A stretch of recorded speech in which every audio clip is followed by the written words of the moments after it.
बेटा है, ये भी बड़ा ही हो गया। ये भी ये उसका और वाइट उसका नाच है। मक्खी चीनी नस्ल की। ये भी करते हैं। हाँ जी, ये वाली मक्खी चीनी नस्ल की लाओ ना बकरी इधर। ये कितने कितने बच्चे देती है ये वाली बकरी जी? क्यों जी अहमद भाई? 2 से 3 देती। अच्छा, एक सुबह 2, एक सुबह 3। एक सुबह में 2 और एक में 3 देती है। ये वाला बकरा कौन सी नस्ल? राजापुर। हाँ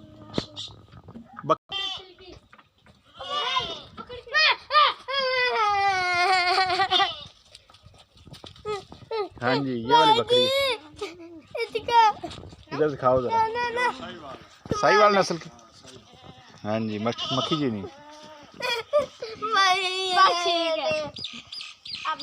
हाँ जी, आज तो संडे तो आज बच्चों को भी छुट्टी है, बच्चे भी मौज मस्तियाँ कर रहे हैं बकरों के साथ। हाँ जी, मुझे ये पसंद है। कौन सी पसंद है?